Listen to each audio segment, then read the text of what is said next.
It was all farmland. I live in Mallow, and that was one of the first streets that was in Sterling Heights.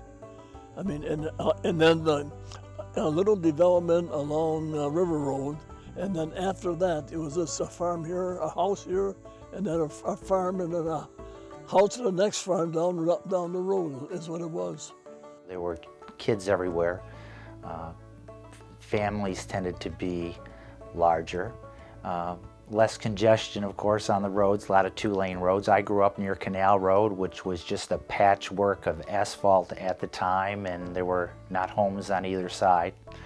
And I do remember when they built the M53 bypass in 1964, because we used to hang out over there and kind of play around. It was quiet.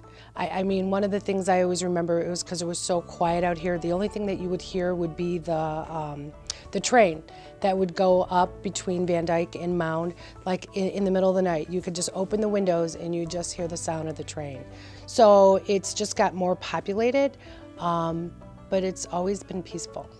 When we first moved here, it was a rhubarb area. It was well known for that. Like 15 Mile Road was the one that started to grow first, and then they would start buying up the farms and developing a subdivision. Van Dyke and Mound Road became the center part where industry came down. Some people on Moravian Drive, there were some big houses there. They wanted to call it Moravian Heights or something like that. And they wanted to incorporate all of that over there and all of along Van Dyke as well. They were going to go and annex us in there and leave us from Hall Road down to the 18, and then from 16 or something like that down to the 14, 2 sections. Well, it was the most ridiculous thing. I think they were Chuck Kasarik and the committee had polled a number of people, and the citizens of Sterling Heights, or the citizens of Sterling Township, they wanted a city. Because we were growing. And I think when you have a city, you have more amenities, police and fire, better for the people. And when they started working on the charter revision and putting the charter together, they put it out to the people, and of course the people voted, and they voted for the charter as presented. I mean, it didn't take long, and they had a motion, and it went through. Man, it went through great. I mean, I know that. I got involved on a committee with Chuck Kasarik, and it was a committee, we were a number of people on a neighborhood community group that we got together with, and we met sometimes weekly, maybe more often. We met at Chuck Kasarik's house or one of the other houses. We met and we're trying to determine what are we going to do with this township, what is going to become.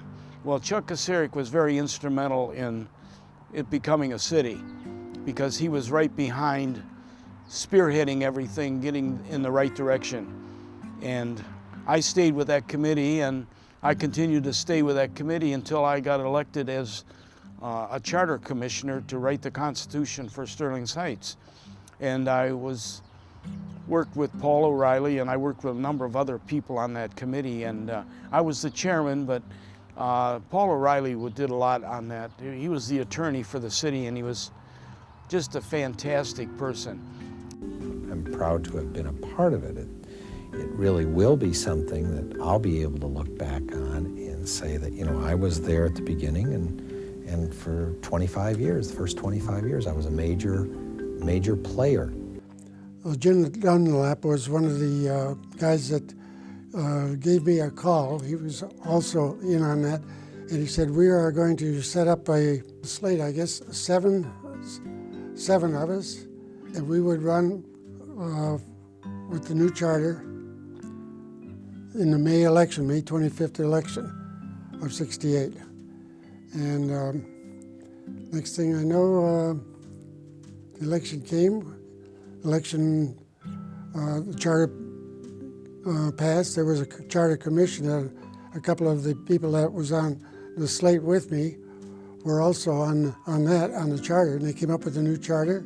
6 of us were elected, but the former supervisor of the township days got in with us on the council, and somehow or other I ended up the most votes, which I didn't know at that time because we didn't have very many people in the city at that time. So I do recall they said, okay, you got the most votes, you're the mayor. Well, there was a great deal of conflict right from the time that we became a city. There was this constant controversy over the form of government that the city should have. There were those who believed that we should have a strong mayor type of government, similar to the city of Detroit, where you elect a mayor who is the full-time chief executive of the city. There were those who supported the city manager form of government, where the council appoints a city manager based upon qualifications, experience, and so forth. So the city manager charter was passed in '68, but the proponents of the strong mayor form did not want to give up. And in 1970, there was a charter commission elected that presented a couple of city manager charters that were both defeated. That commission ended in 1973. And then in 1975, there was another charter commission elected when the citizens voted to, again, revise their charter. It was that charter commission that I was elected to in November of 1975. There were the pro-mayor people in the community who wanted a pro-mayor. But the people on the charter commission, there were only 2 on the charter commission that were pro-mayor. The rest of us were city manager oriented, and we knew that city manager form of government was the best form, not mayor form of government. We didn't want somebody, one person running our city. We wanted a city manager form of government with a council. The benefit, we thought, was professional management, that you were hiring somebody based upon their experience, education, and qualifications, and the city manager would in turn then appoint qualified people to run the departments. We felt that the strong mayor form of government would bring about cronyism, political appointees, and just would not be an efficient professional type of government. Form of government works well in Sterling Heights, and it could be just the opposite. Could not work well if you got players that just don't have some of the, I don't know, character that we've had on our councils and also city managers. I think either form of government can work well, and either form of government can be corrupt, depending on the players you have. And we've been fortunate. We've had good councils, good city managers, and in our 31-year history, I guess going on 32, we've been pretty fortunate. Between the time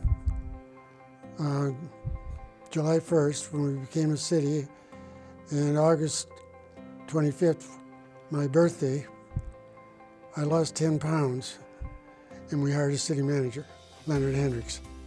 He was knowledgeable, and as he said, he carried a big stick, and he would listen to you, and then he would make his decision, and then he always come each Friday before the meeting on Tuesday night. He gave us a little bit of homework, each council member. I would stop here on Friday afternoon on the way home from teaching in Centerline, and he gave us a bundle of things to read over and an agenda for the meeting. And that gave us a time to go search out some of these places that were needed attention in one way or another. And of course, he was a former engineer, I believe, before he became a city manager over there. So he knew a lot on how to run a city, even though Clausen was a fairly small city. He did a good job over there, and we got good recommendations from him and for him. And I don't know if you want to know what we hired him at. Yeah, how much? 18,500. Then, that was 1968. We had to organize ourselves and bring some professionalism, give them some attention. Under the township, they had been almost response to the emergency. We developed a planning department, and we used professional consultants to come in and guide us on those things. And then Mrs. Zander was the first city clerk. I worked under her and she was terrific. I always knew it would be reputable and very outstanding because like I said, I work with the chief of police, Foltz, and I work with other city managers, and I knew how wonderful this city was. I knew it by the people they were electing, the councils that were being elected, and I got to know people like Jim Dunlap, lived by Dresden School. Jim Dunlap was one of the most fantastic councilmen this city has ever had. But you go back to the councilmen like Dobry, Al Martin, Benavides, Ranko, Gordon Duff. Planning Commission and zoning, these are all people that lived in the community, and they cared about the community, and they wanted to see it develop and improve. And because of them, we are what we are today. So it's important. It's a community that people come together right away.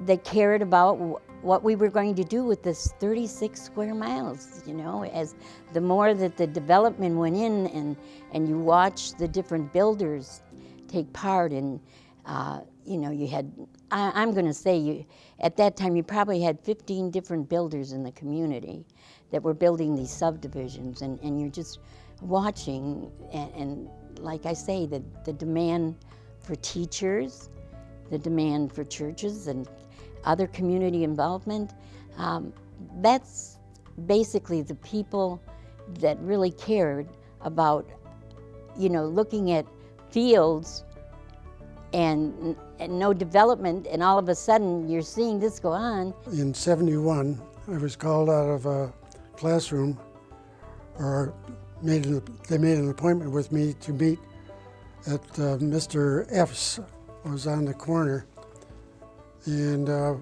we made an announcement that they were going to build Lakeside Mall, which involved them buying up 54 farms around the outskirts.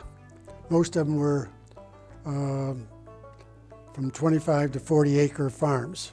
And I sat on a committee, I was the chairman of the committee that named the city. Mr. Duncan, Jerome Duncan's Ford, was the largest Ford dealer in Michigan. And he was on my board, and we named the city, but actually when it really comes down to it, was Dick Duncan who really named it Sterling Heights. So you want to know how it got to be Sterling Heights? Dick Duncan, Jerome Ford. Now it's Suburban Ford. Chrysler Corporation in 1980 was having a very difficult time. They were almost going bankrupt. So our city manager at the time, Leonard Hendricks, and a number of his department heads saw fit to inquire with the federal government to allow them to acquire the facility at 16 Mile and Van Dyke, which was called LTV, that was owned by the federal government. The president at that time was Jimmy Carter, and the Congress decided to lend Chrysler Corporation the money to stay afloat. And if it hadn't been for that at that time, when you think of all the development that was going on in that industrial corridor, because we had always felt, the council as we went along, that 60% of our income would be based on the industrial corridor if all those facilities were filled with suppliers for the big three. Anyway, when Washington called, and it was the president, and asked for us to come, we definitely got our boots on right away and went. And we met with the president in the Oval Office, and they signed over the bill that gave the rights to Chrysler Corporation to acquire, and they saved Chrysler at that time. What we didn't realize was at the same time that that was going on, that he was signing the bill, he unfortunately got a call and had to leave the room. It was at the same time that the hostages were being held from Iran on the same day.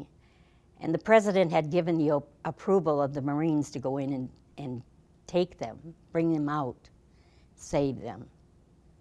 And he got the call while we were standing there. And when he came out of the office, we realized that it was a failure. Van Dyke was a small little two-way road, if you could imagine that, and the chamber director, Lil Adams, and myself, and the city manager and the town and the police chief all got together, and we decided that we were going to embarrass the governor, because that seemed to be the only way to get something done. And so we did. We held signs saying, if you don't like the way Van Dyke looks, beep your horn. And we had people going crazy beeping their horns, and the media took it to the governor, and he realized that it was a big road. He hadn't been down in Macomb County at the time, that particular governor. And so we got Van Dyke, and you could see now it's certainly not a two-lane highway. It's been expanded 3 times already, so it's a main thoroughfare now. And the other thing is, we looked at the other end of the town, and M59 was called Hall Road at the time, because it was tiny too. And actually Taubman gave us a space at Lakeside, because it wasn't that well developed yet. And we had the meeting there, and we had the businesses and everything, and the media, and MDOT, and the governor's people. And from that, you see what we have now. It's not Hall Road anymore, it's M59. I said, how about a parade where we just have the people in the community get involved? We didn't care what your expertise was. We just thought that Dodge Park, at that time now, had already been blacktop, and we had thought that, I had thought, in my family, it ended up as, that it would be a great thing that people, we didn't care whether it was Girl Scouts, the Boy Scouts, the Campfire Girls, just to get the bands out from the different high schools. One of my fondest memories is being in the parade with family members, and at one time I had a 125-pound black lab whose name was Bradley, and we used to walk in the parade all the time. And sure thing, they voted it down and said to me, that's all right, Mrs. Ulrich, if you want to do it, you can do it on your own. So that's what I did. They said that the city would never have to pay for any of it, and I said, that's fine, I'll do it on my own. So I got a little group together, and we decided to get the business community involved and donate. So they picked up the price of what it would be to go ahead and have that, to start the very first. And that would have been 1980 that the very first parade went on. I also looked around and saw that we needed something that was our, a centerpiece. And I decided to do something different. We got all the business board and commissions to be with us, and all the restaurateurs, and we made Sterlingfest. And it just blossomed. It was incredible, the size of it. We had everything for every age group. I had the Parks and Rec took care of the little kids stuff, and we had an amusement park, and it just blossomed. It was a 2-day event that everyone came back home, and that was the whole idea. Come on back home and check out your city. We started going up the Clinton River, and that was one of the things that I hadn't done before. So I went up the river from Van Dyke to Kleino. The road used to go across Kleino to the bridge, and from there to there, from Van Dyke to Kleino, we had to portage, take the canoe out, go around 5 times. And she says, don't you think we ought to do something about this river? And I said, you're right, we should. And I told the council about it at one of the meetings, and one of the members, Al Martin, decided that was his baby. And he got to know a lot of contractors, and he got a lot of people together, and we had a Clinton River cleanup. in '71, the beginning of '71, or that summer. And we got a lot of people, and he got a lot of contractors, because you needed bulldozers and front end loaders and saws and a lot of good people and trucks to get a lot of the stuff that people further west of us, and the river flowing this way, everything was dumped in the river and hoped that it would go run away. So clean up the Clinton River, and eventually we ended up with the trails along the river. And the gal that was on the Recreation Commission with me, that was her baby. It's a great place to live. The taxes are low. You know, they're not wasting money. They're very careful with the spending. And I know my sister lived in St. Clair Shores, where the taxes were outrageous, the water bills were outrageous. My brother lives in Warren. The taxes are higher in a smaller house. The water bills were 3 times the amount that we pay. It's just amazing. This is where I feel home is. I've traveled throughout the state and to different countries, and I always come back here. There is a sense of belonging, there's a sense of safeness, there's a sense of great things we do in the city. One of the greatest things that I've been able to watch when you talk about things what we've been doing is progress. In my view, Sterling Heights has always been on the cutting edge. They've always been progressive, and they're willing always to move forward for the benefit of the citizens. And so that's the reason I've had the opportunity to participate in the school system. By growing up, I went to McGahey, which was on Hall Road at the time. And you know, they had a big oak tree, so we sat and watched, read under the oak tree.